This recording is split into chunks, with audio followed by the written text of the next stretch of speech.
Hola a todos, hoy toca la Segunda República Española, esto es una historia para el presente. En primer lugar, aquí tenemos un eje cronológico de este periodo, donde se ven los diferentes bienios, el bienio reformista, el bienio conservador. Bienio reformista, ahí gobierna el centro izquierda. Bienio conservador, gobierna el centro derecha. Más tarde, después de las elecciones de febrero del 36, gana las candidaturas del Frente Popular, pero por diferentes rencillas entre líderes de esa coalición.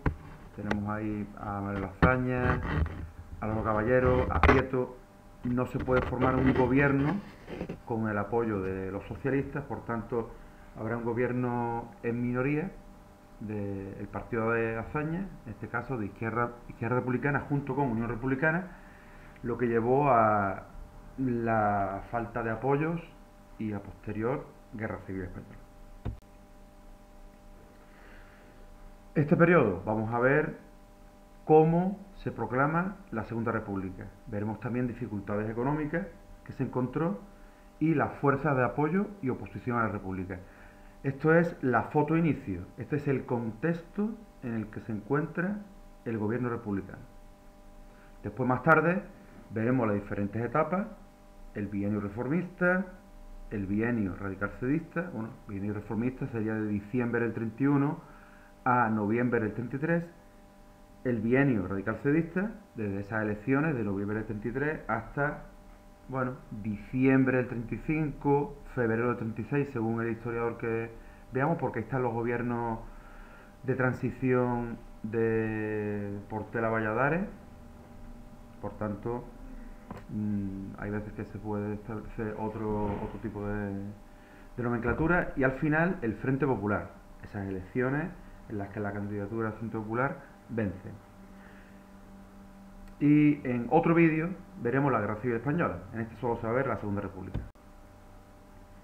Bueno, las causas de la proclamación de la Segunda República, ¿cuáles fueron? El fracaso de la política de Alfonso XIII, debido a las injerencias en querer darle el gobierno a un candidato, a otro candidato, y sobre todo consintiendo el golpe de Estado de Primo de Rivera. Por tanto, a la caída de Primo de Rivera en enero del 30, pues ya la monarquía borbónica, la monarquía encarnada en Alfonso XIII, ya deja de tener sentido, deja de tener apoyo y por tanto ya caerá como una fruta madura a lo largo de ese año. Otra causa sería la unión de las distintas corrientes republicanas, en este caso la Alianza Republicana, creada en 1926, que converge en el Pacto de San Sebastián, recordamos, en el verano, en agosto del 30, donde diferentes grupos políticos se unen en pos de acabar con el régimen monárquico. Aquí vemos la celebración en Madrid del advenimiento de la Segunda República el 14 de abril de 1931. Bueno, la foto de inicio, como antes dije. Foto de inicio con la que se encuentra la República, la situación económica, la situación a nivel de relaciones comerciales. Pues hay que remontarse al crash del 29, esos dos días fatídicos, ese jueves 24 y ese martes 29 de octubre del año 29, en el que cae la bolsa de Nueva York. Pues eso provoca un proteccionismo económico a nivel general, que a su vez, bueno, ya desarrolla una crisis económica internacional, bancos europeos que pasan de tener liquidez a no tenerla. Por tanto, esos activos, ese capital americano se recupera y se quedan los bancos europeos sin liquidez. Por tanto, las empresas europeas, por tanto, ya dejan de tener financiación. Todo esto es una hecatombe en cadena que conlleva el descenso de la actividad económica, el descenso de la actividad comercial y por tanto la ralentización del progreso y el aumento del paro, evidentemente. Así que reduce el comercio exterior y se reducen las inversiones extranjeras, aumenta el paro. Esta época vamos a tener también un enfrentamiento entre los terratenientes, los capitalistas, los propietarios de los medios de producción contra el proletariado y el campesinado sin tierra, cosa que veremos en las diferentes diapositivas. Por tanto, estas dificultades económicas hicieron a los gobiernos de la República adaptarse a las circunstancias. Por tanto, tuvieron que llevar a cabo un programa de equilibrio presupuestario. ¿Qué quiere decir? Contener el gasto, no gastar tanto como debían. La política no simplemente es elaborar leyes, es tener la capacidad económica para llevarlas a cabo.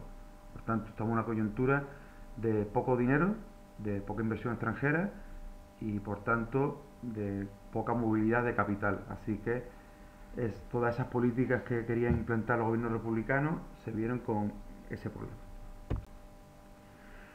¿Quién apoyaba a la República y quién se oponía? Al principio, pues la apoyaban los partidos republicanos, la apoyaban en cierta medida, debido a sus intereses, los nacionalistas, tanto gallegos como catalanes como vascos, y también el movimiento obrero, con el pero de los anarquistas.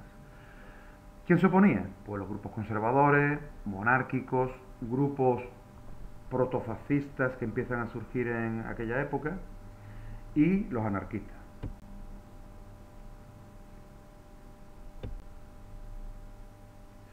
Bueno, bienio reformista. Esta etapa iría desde los gobiernos provisionales, desde que se proclama la Segunda República, ese 14 de abril del 31, hasta la caída de los gobiernos republicanos, de Martínez Barrio, de Lerroux, ya en noviembre del 33. Por tanto, tenemos 2 años en los que hay diferentes gobiernos, hay inestabilidad parlamentaria, por tanto, fue un problema para este nuevo periodo de gobierno llamado la República Española. Bueno, aquí vemos la foto con los diferentes ministros del gobierno provisional que se creó el 14 de abril del 31. Aquí están, pues, los grupos políticos a los que pertenecían: 3 del Partido Socialista, 2 del Partido Republicano Radical, 2 del Partido Republicano Radical Socialista, que era una escisión de los radicales, 1 de la derecha liberal republicana, o Partido Progresista, también llamado más tarde, 2 de Acción Republicana y 1 de la ORGA, de la Organización Republicana Gallega Autónoma. Bueno, primero tenemos el gobierno provisional de Alcalá Zamora, que pertenecía a la derecha liberal republicana, por tanto era un partido el Partido Republicano de centro, derecha, centro conservador. Alcalá Zamora era católico, por tanto estas medidas, esta redacción de la Constitución en la que ya España deja de ser católica, por tanto hace que lleve a su renuncia. La idea principal, el objetivo principal era convocar elecciones constituyentes, elecciones que se celebraron en junio del 31, en las que ganaron las candidaturas del PSOE, del Partido Republicano Radical y de Acción Republicana, encuadradas en esa conjunción republicana. Una de las primeras medidas fue la cuestión militar, en la cual se quería limpiar de elementos no afectos a la República del ejército. Por tanto, esta reforma incluía la jura de la lealtad a la República, la jubilación voluntaria y la sustitución de la Academia Militar de Zaragoza por la universidad para la formación de los mandos. En esta época pues tenemos conatos anticlericales, con la quema de conventos, con cierto pasotismo de las fuerzas de orden público, y todo esto hizo que el cardenal Segura emitiese una pastoral criticando a la República. Aquí vemos, en este caso, imágenes de Málaga. Otro aspecto sería la cuestión regional. La Segunda República es vista por catalanes y por vascos como la esperanza para dar rienda suelta a sus aspiraciones autonomistas. Así que tenemos como Francesc Macías proclama la República Catalana el mismo día que se proclama la Segunda República, pero esto duraría 3 días con la intervención de la Fuerza de Orden Público, y esa esperanza de tener un estatuto que no llegaría hasta el año 32. Por otro lado, los vascos hacen lo mismo, proclaman su estatuto de Estella, que evidentemente fue rechazado, fue contenido por Alcalá Zamora con ese anhelo, esa esperanza de que las aspiraciones autonomistas de estas regiones estuviesen en la Constitución, la nueva Constitución de la Segunda República que se estaba elaborando en estos meses, recordamos. Bueno, cuestión agraria, el Oro Caballero promueve una ley que fue la Ley de Términos Municipales, en la cual los propietarios tienen que contratar a jornaleros del municipio. Por tanto, así se reforzaba la posición de los trabajadores del campo. En la cuestión religiosa, pues tenemos la oposición del alto clero, con esa pastoral del cardenal Segura, que esto genera una reacción violenta y con actos de quema de conventos, quema de iglesias. Estos son los resultados de las elecciones de junio del 31, con las cuales se pretendía elaborar una constitución. Aquí vemos con la conjunción republicano-socialista, donde hay grupos republicanos tanto de centro-derecha, como centro, como izquierda, más los socialistas, son los que ganan las elecciones. En cuanto a resultados, aquí vemos cómo esta conjunción obtiene 368 diputados, pero vemos que es una candidatura muy variopinta, donde hay fuerzas bastante heterogéneas. Aquí vemos desglosado las diferentes candidaturas: la Esquerra Catalana, que obtiene 42 escaños, las derechas, que obtienen 24, los vascos navarros, que obtienen 15, republicanos independientes, más bien centristas, obtienen 13, la Lliga, 3 diputados, la extrema izquierda, 3 diputados, y los monárquicos, 2. Esta es la evolución de los resultados electorales en las 3 citas que tenemos, tanto del 31 como del 33 como del 36. Vemos esa evolución, así que podemos parar el vídeo y verlo con un poquito más de detenimiento. En esta imagen vemos el discurso de Azaña sobre la cuestión religiosa. Por tanto, aquí dice que España ha dejado de ser católica. Bueno, la dimisión de Alcalá Zamora, debido a la aprobación de la libertad de creer por las Cortes Constituyentes, quiere decir, se está redactando la Constitución y la Cámara dice que ya España es un país laico. Por tanto, eso hace que el presidente del gobierno, Alcalá Zamora, de la derecha liberal republicana, católico, dimita. Hay un nuevo gobierno provisional, en este caso de Azaña, que duraría cerca de 2 meses, de octubre hasta diciembre del 31, y aquí lo que se aprueba fue la Ley de Defensa de la República, con la creación de las guardias de asalto. Por tanto, lo que se pretende dar es garantía jurídica para que las fuerzas de orden público puedan actuar, puedan proteger a la República de los ataques de los grupos opositores. Al final de este gobierno provisional se aprueba la Constitución, el 9 de diciembre, que permitió iniciar el orden político de la Segunda República. Bueno, las características básicas dentro de el funcionamiento de un Estado democrático: la soberanía sería una república democrática de trabajadores de toda clase, entonces soberanía nacional representativa. Los poderes, división de poderes típica de la Ilustración, con esa división de poderes del ejecutivo, legislativo y judicial. Una ampliación de derechos, se subordina la propiedad privada al bien de la nación, aunque se respeta ella misma, evidentemente. El ejército quedaría supeditado al presidente de la República y a las Cortes. Se incluye una vocación pacifista y España renuncia a la guerra como instrumento de política nacional. También la administración territorial: España es un Estado integral, aunque admite la constitución de regiones, Cataluña, País Vasco, Galicia. Cualquier región que lo pida, pues puede obtener ese estatuto de autonomía, aunque no era un proceso fácil. Lo hemos dicho antes, en cuanto a religión, España deja de ser un país laico. Aquí en esta imagen vemos diferentes artículos importantes de la Constitución republicana. la respuesta de la Iglesia ante la Constitución. Por tanto, vemos como ya la Iglesia se pone en contra de estos principios republicanos y de esta nueva era. Durante esta época, durante estos meses, también se está debatiendo el voto femenino, que al final se aprueba, y vemos como Clara Campoamor es la que reivindicó con más fuerza el voto femenino.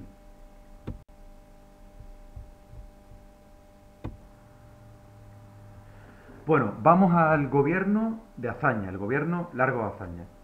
Pues como primera medida tenemos que se envía la reserva a los oficiales de ejército sospechosos de ser monárquico o antirrepublicano.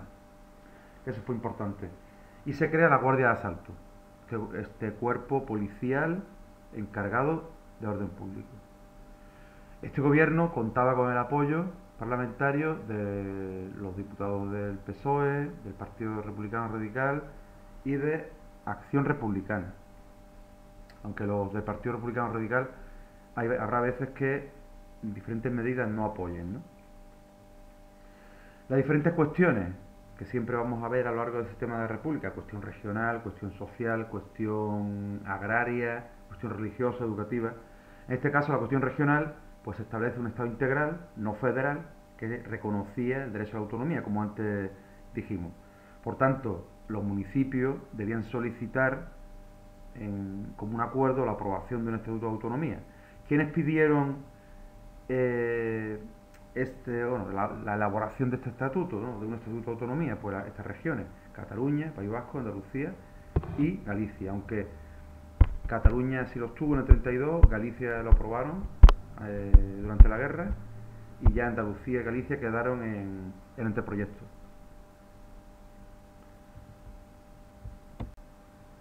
En cuanto a la cuestión social, pues tenemos el reconocimiento de la semana laboral de 40 horas, la importancia que se dio a la acción sindical y la creación de jurados mixtos, que esto era lo mismo que se creó durante la dictadura de Primo de Rivera con los comités paritarios, era algo bastante parecido.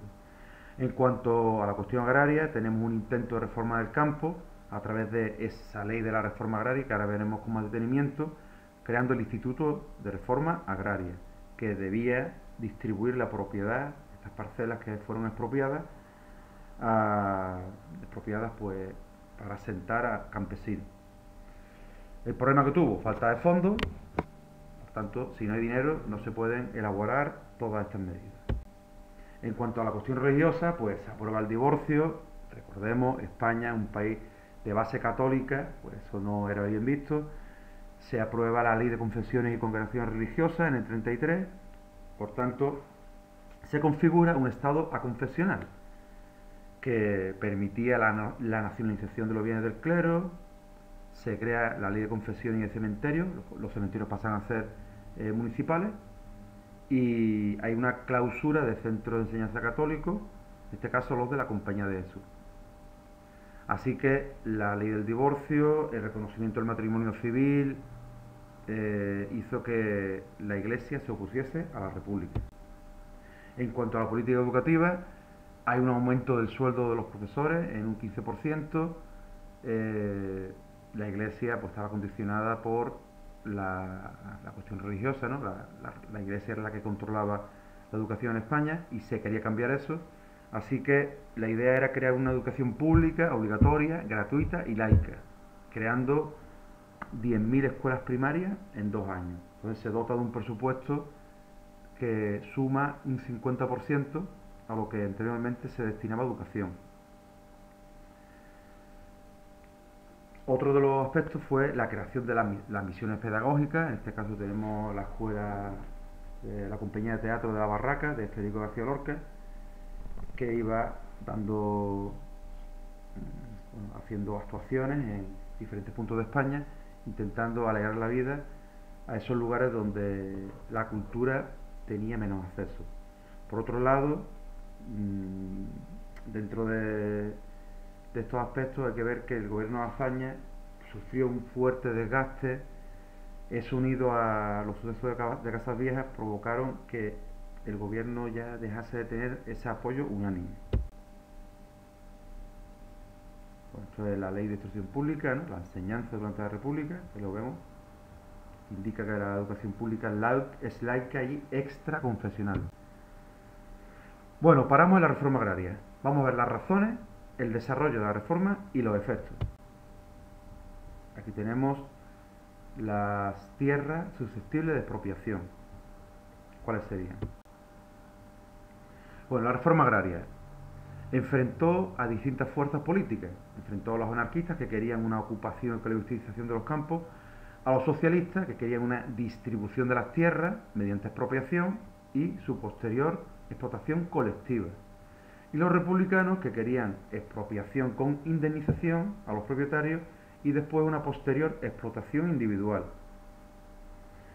Por tanto, vemos que ya grupos favorables al gobierno de Azaña ya tienen diferentes visiones sobre la reforma agraria. Esto, a su vez, grupos republicanos centristas, grupos de derecha que se oponían a la reforma agraria, y esto hicieron que en el debate en Cortes la reforma agraria al final fuese bastante limitada y de consenso.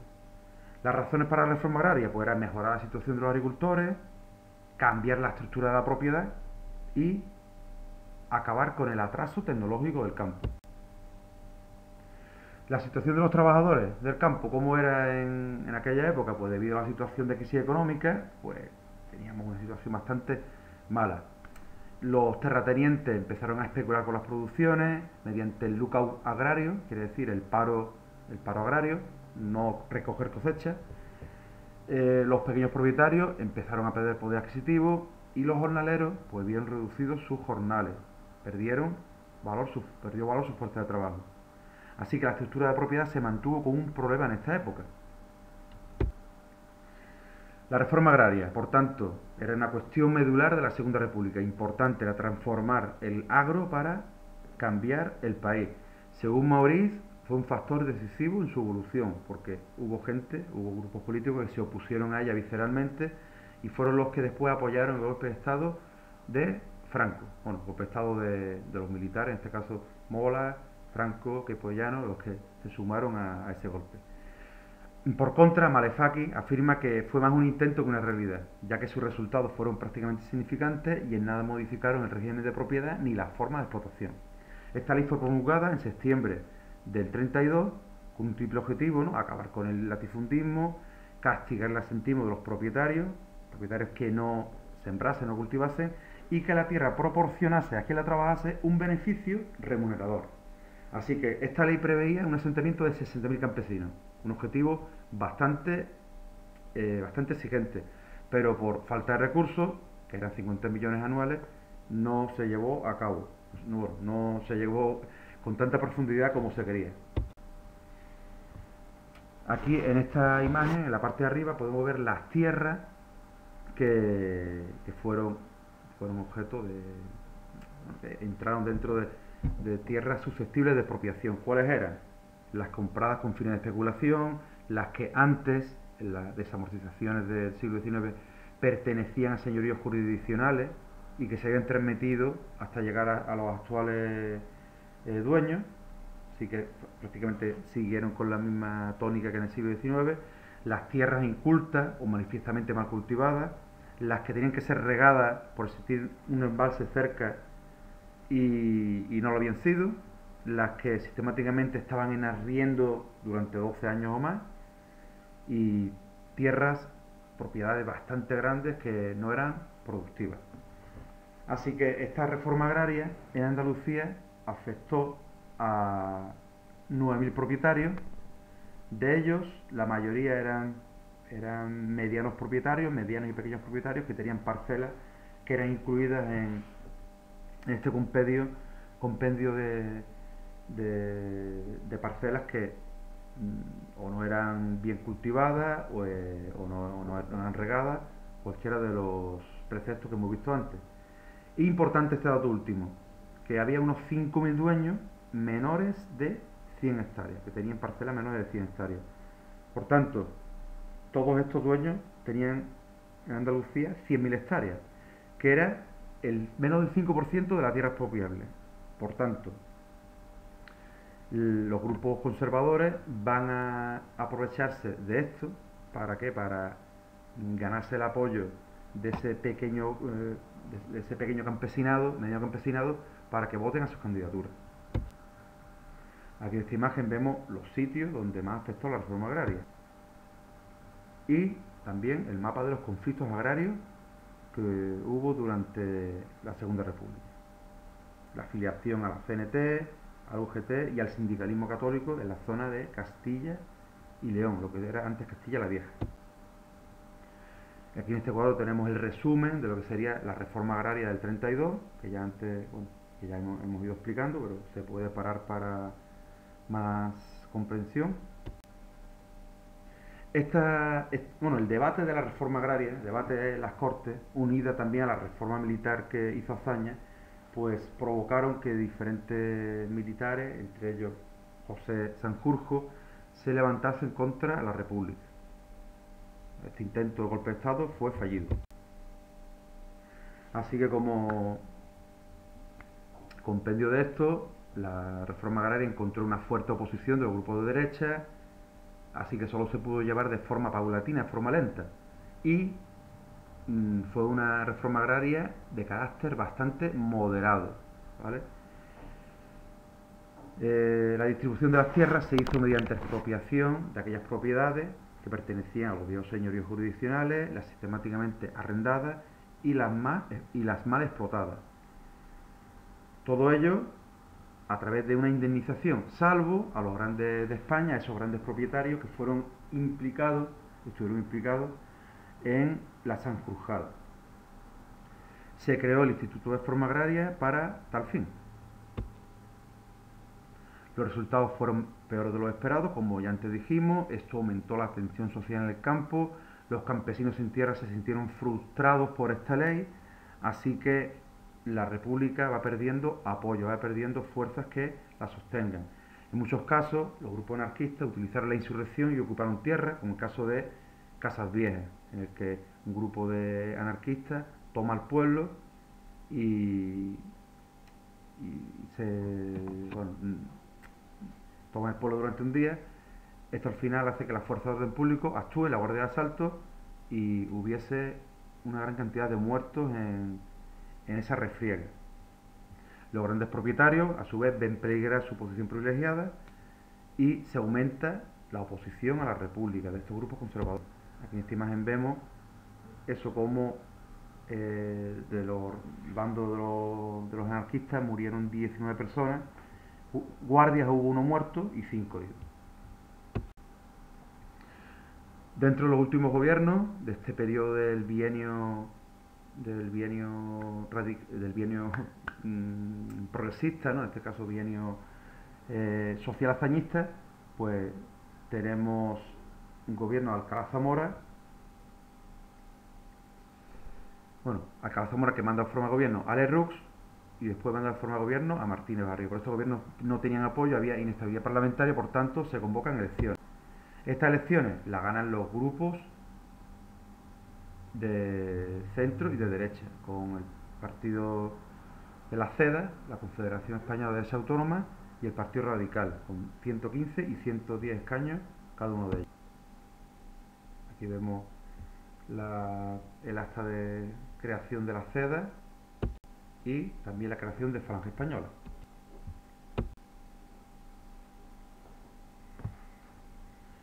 El bienio radical cedista.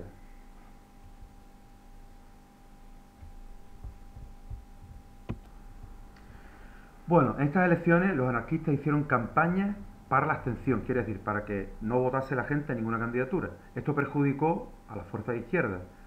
Así que aunque los resultados diesen que los grupos de derecha y de izquierda obtuviesen los mismos votos, en cuanto a escaños, la reducción de escaños, dio la ventaja a las candidaturas, a las coaliciones de centro y de derecha. En este caso la CEDA, el Partido Radical, y el Partido Agrario, que obtuvo 44 escaños. Dentro de la izquierda, el partido más votado fue el PSOE con 59.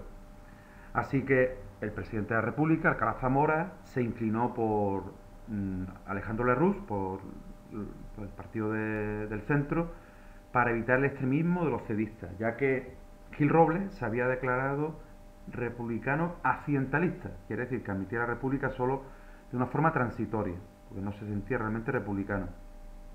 Pero estos gobiernos del Partido Radical se vieron obligados a pactar con la CEDA, porque recordamos, el Parlamento tenía 472 escaños, por tanto, si solo tiene la CEDA 115, más otros grupos centristas, no llega a obtener una mayoría en el Congreso y no pueden llevar a cabo medidas, medidas parlamentarias ni legislar, así que se veían siempre obligados a pactar en ciertos aspectos con la CEDA.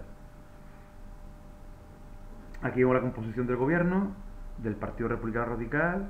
Tenemos 8 ministros, de la ORGA, la Organización Republicana Gallega Autónoma, tenemos uno, del Partido Republicano Liberal Demócrata también uno, de la Derecha Liberal Republicana tenemos también un ministro, del Partido de la Unión Republicana Autonomista, aunque en coalición iba con el Partido Republicano Radical, tenemos también un ministro, y el Partido Agrario Español. Este gobierno de Lerroux durará de diciembre hasta abril de 34.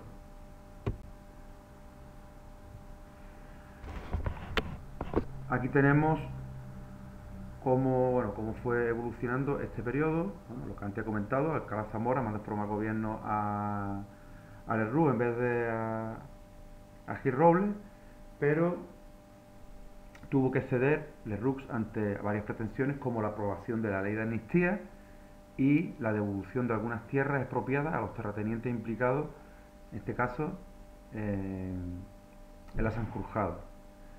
Así que vemos como hay tensión entre el presidente del gobierno, Lerroux, y el presidente de la República, Alcalá Zamora, porque Alcalá Zamora se oponía a esa ley de amnistía, de sacar de la cárcel a los participantes de la Sanjurjada, así que el gobierno de Lerroux cae.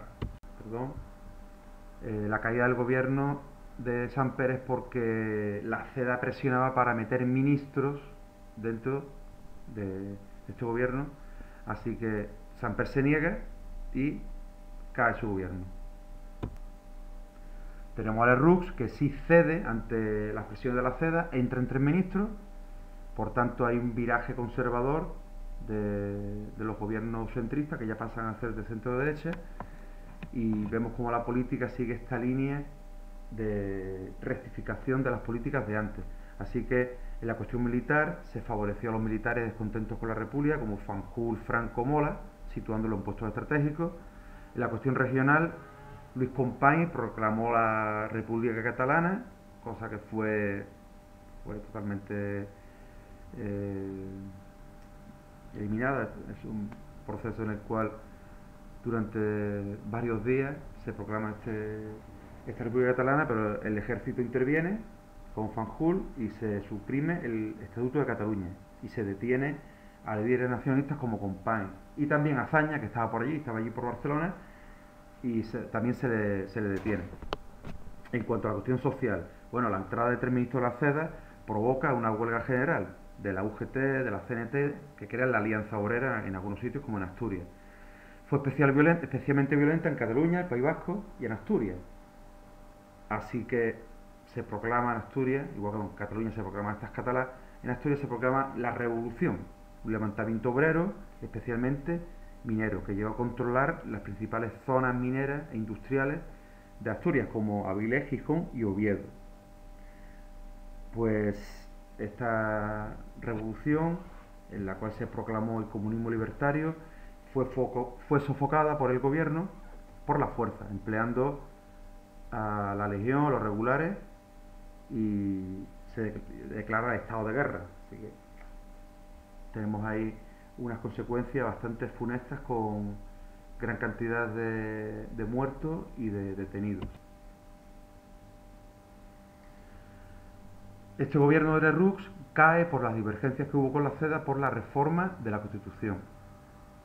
Último gobierno, pues tenemos ya desde diciembre del 35 hasta febrero del 36, pues gobierno de diciembre al septiembre hasta febrero del 36, Tenemos el gobierno de Chapa Prieta y el de Portela Valladares. El de Chapa Prieta teníamos todavía ministro del Partido Republicano Radical de Lerroux, también ministros de la CEDA, y uno de la Lliga y uno del Partido Agrario. Este gobierno termina cayendo por el escándalo de Extraperlo, que era una ruleta, el juego de una ruleta llamada Strauss Per and Lowan, llamado por eso Extraperlo. Esta ruleta estaba trucada, así que provocaba grandes beneficios a los dueños de los casinos, y en este escándalo de corrupción estaba implicado un sobrino de Lerroux, que era Aurelio Lerroux. Por tanto, esto utiliza la CEDA para hacer caer a los ministros del Partido Republicano Radical, a desprestigiar a Lerroux, para Gil Robles ponerse como presidente del gobierno. Realmente, en cuanto a desfalco económico, supuso una pequeña cantidad, muy reducida en comparación con casos de corrupción de gobiernos de otros países europeos como Francia. Pero bueno, estamos lo de siempre, estamos en la utilización política de cualquier caso de corrupción para minar y defenestrar a algún político.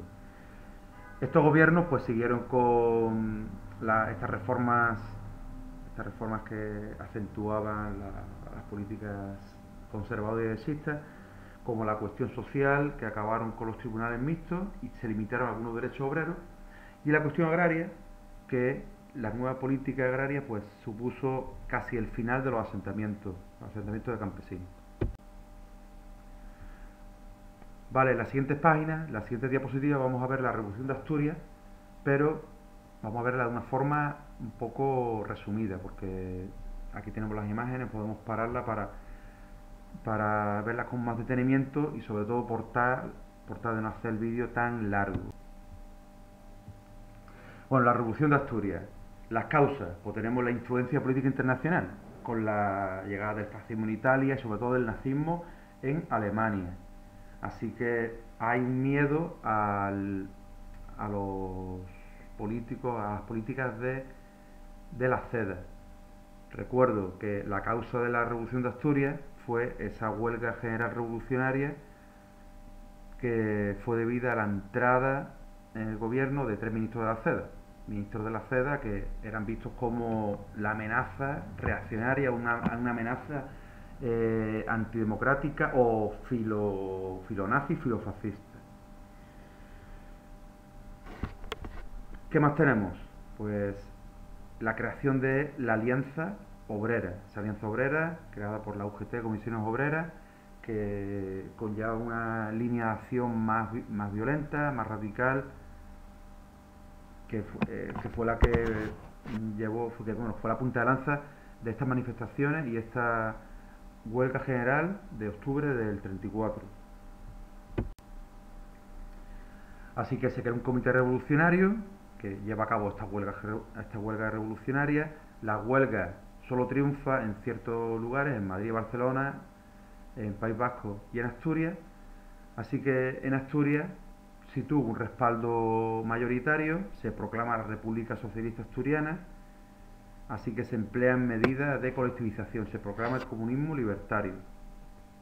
Hay una represión contra guardias civiles, contra miembros del clero, contra los patrones, contra los propietarios de las minas y de las fábricas. Así que la respuesta del gobierno de Lerroux fue proclamar el estado de guerra, declarar estado de guerra, mandar a la Guardia Civil y a tropas de Marruecos, a la Legión y a los regulares, dirigidas por Godet y por Franco. Pues nada, hubo especial violencia, las tropas se imponen con rapidez y hay una gran represión. Por tanto, tenemos bastantes pérdidas humanas, como la de 1000 revolucionarios, 300 soldados que murieron en el conflicto. A todo ello, el encarcelamiento de líderes políticos como Azaña, Lago Caballero, Luis Companys por otro motivo, ¿no? La polarización de las dos Españas, y vemos ya como la justificación tanto de las izquierdas como las derechas de tener un discurso más agresivo. A su vez tenemos 5.000 encarcelados y varios condenados a muerte. Aquí vemos la imagen de la zona afectada por la revuelta de Asturias. Y bueno, ya pasamos al Frente Popular, que sería? Sería una coalición de diferentes partidos de izquierda, republicanos como Izquierda Republicana, el PSOE, el Partido Comunista, Esquerra Republicana, el Partido, bueno, el PON, el Partido Obrero de Unificación Marxista, que era un partido trotskista o filo-trotskista, y el Partido Sindicalista. A todo ello también hay que unir Unión Republicana de Martínez Barrio. Esto fue una coalición electoral, no coalición de gobierno. Así que es importante para saber qué sucedió en los siguientes meses. ¿Por qué se forma este Frente Popular?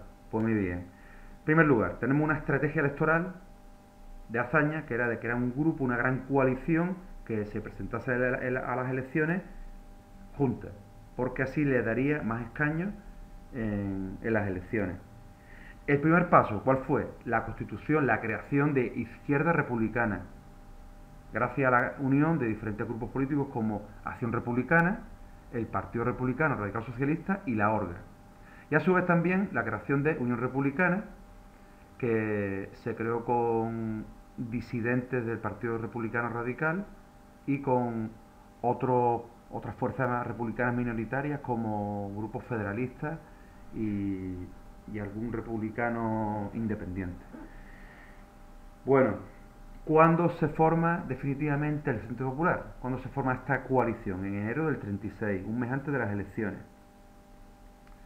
El Partido Comunista de España finalmente entra gracias a las directrices que le mandan desde Moscú para frenar el avance de los partidos fascistas o protofascistas en Europa. Los dos puntos en común, los dos puntos básicos del programa, de este programa electoral, era la vuelta a las políticas del primer bienio y la amnistía de presos de la Revolución de Asturias. Aquí tenemos el programa, que sería básicamente el programa básico de vuelta a lo que había antes del 33 y la amnistía. En esta imagen vemos propaganda de estos grupos, de estos partidos, en este caso serían los grupos de izquierda. Reparto de escaños, pues aquí los tenemos. Los diferentes partidos, ¿cuántos tuvieron? En la siguiente diapositiva vamos a verlo con más detenimiento, pero aquí he hecho un alto en el camino para ver las diputadas elegidas en estas cortes. Y vemos como está Margarita Nelken, socialista, por Badajoz, Victoria Ken, por Jaén, de Izquierda Republicana. Vemos a Julia Álvarez, por Madrid, de la candidatura socialista, Matilde de la Torre, por Oviedo, también socialista, y Dolores Ibarruri, del Partido Comunista, también por Oviedo. Bueno, en Málaga, para que sea un poco algo más, ¿no? Los escaños, había 4 escaños por la ciudad y 8 escaños por la provincia. Y las elecciones pues tenían 3 escaños a la mayoría y 1 escaño a la minoría. En este caso, la mayoría tenemos a lista republicana y la minoría tenemos a un candidato socialista. En cuanto a la provincia, la mayoría pues se la lleva los grupos de izquierda y la minoría los dos partidos, que sería tanto la CEDA como el Partido Republicano Progresista. Quiero que hagamos un inciso y veamos cuánta gente va a votar y cuántos votos se lleva cada candidato. En este caso, Eduardo Frapoli se lleva cerca de 80.000 votos. 80.000 votos de 135.000 personas que votaron. En las elecciones de la Segunda República eran listas abiertas en las cuales un elector, una persona que fuese a votar, podía votar en torno al 70% de los candidatos de la lista, de todas las listas. Así que era bastante probable, si tú habías sido designado candidato, que fuese elegido después, ¿no? Bueno, en cuanto a grupos, tenemos estas elecciones, el Frente Popular, que obtiene 265 escaños, las derechas 166, el centro tiene 2 escaños y otros grupos que están representados con menor cuantía. Dentro de cada grupo tendremos coaliciones en cada provincia. Por ejemplo, tenemos a a los partidos centristas que acudirán con el Frente Popular en unas provincias y acudirán con las derechas en otras. Así que el estudio de los escaños en las elecciones es un poco dificultoso para ver qué candidatura llevó tantos votos. Bueno, aquí tenemos diferentes tablas en las que se ve la izquierda cuánto consigue, la izquierda marxista, Movimiento Obrero, 112, los republicanos de izquierda obtienen 147, los republicanos de centro y derecha, cuántos tienen, serían 71, y las derechas, encabezada por la CEDA, 143. Ya uno por uno, pues serían los escaños, quedarían 99, las fuerzas más votadas el PSOE. La segunda fuerza más votada fue Izquierda Republicana, dentro del grupo de la izquierda. Dentro de los centristas tenemos el partido de Portela Valladares. Como regionalistas tenemos la Lliga, que era un partido regionalista de derecha. Dentro de las derechas tenemos a la CEDA de Gil Robles y la derecha monárquica de José Cablo Sotelo. Bueno, elecciones, febrero 36, 16 de febrero. ¿Qué ocurre? Que Portela Valladares se ve obligado a dimitir a los 3 días, el 19 de febrero, y le cede el gobierno a Azaña. Es importante que esto lo tengamos claro. Azaña fue proclamado presidente del gobierno cuando la segunda vuelta de las elecciones no se produjo. Así que aquí vemos algo que es utilizado como justificación por las derechas para no darle legitimidad a este gobierno de Azaña. Así que legitimidad, vale, sí la tenía porque salía de la Cámara, pero los diputados que pusieron a Azaña al frente del gobierno no eran diputados elegidos en esas elecciones de febrero del 36, ¿vale? Para que quede un poco claro. Hay que ver también la escala de grises, que todos los blancos y todos negros, y tenemos que ir siempre a los datos y ser analíticos. En este caso, Manuel Azaña fue elegido por la Cámara, por los diputados de las elecciones anteriores, no de estas elecciones. Un poco extraño el asunto, pero bueno, sí tenía legitimidad parlamentaria, pero no la de las urnas en concreto, ¿vale? Vale, este gobierno solo tenía diputados de Izquierda Republicana y de Unión Republicana. ¿Cuántos diputados eran? 116 escaños de los 473 que formaban la Cámara, así que era un gobierno en minoría, un gobierno que contaba con 9 ministros de Izquierda Republicana y 3 de Unión Republicana, además de un militar independiente, que era Carlos Masquelet. Así que no contó con el apoyo del Partido Socialista, que se negaron a formar parte del gobierno con los republicanos. Eso sí, los socialistas daban apoyo a diferentes medidas, a diferentes leyes que querían sacar. En este caso, pues, en la cuestión militar hubo un nuevo intento de evitar que el ejército pudiera dar un golpe de Estado. Así que se desplazó a militares antirrepublicanos a sitios menos importantes, como Mola a Navarra y Franco a las Canarias. En cuanto a la cuestión regional, se restaura la Generalitat de Cataluña con Luis Companys. Tenemos la cuestión social, la amnistía de presos de la Revolución de Octubre, y la cuestión agraria, el Instituto de Reforma Agraria volvió a retomar la política de asentamiento, pero en algunos casos fueron descontrolados y supusieron la ocupación ilegal de tierra. Bueno, seguimos. Después de un movimiento orquestado por tanto Azaña, aquí la izquierda, como por Prieto, la derecha, pues las Cortes le quitaron la presidencia a Alcalá Zamora. ¿Por qué? Porque alegaron que Alcalá Zamora ya había disuelto las Cortes 2 veces. Así que justificaron esa decisión como algo que estaba puesto dentro de la legislación republicana. Quitan a Alcalá Zamora y ponen de presidente de la República a Azaña. ¿Y con qué idea? La idea de Azaña era darle la presidencia del gobierno. Recordamos, esto era una república que tenían presidente de la República, en este caso ahora era Azaña, y Azaña tenía que designar a alguien para gobernar, designar un presidente del gobierno. ¿Y a quién quería designar? A Indalecio Prieto, del PSOE, que era la rama conservadora del PSOE. Pero ¿qué ocurría? Que el PSOE estaba dividido en diferentes facciones, y sobre todo la más fuerte, que era la de Largo Caballero, la Largo Caballerista, que se oponía a entrar en un gobierno de coalición con los republicanos, porque lo veían como burgueses. Así que, ante la negativa, al final, la división del PSOE, del PSOE, a que Negrín fuese designado presidente del gobierno junto con los republicanos de izquierda, ¿qué hace Azaña?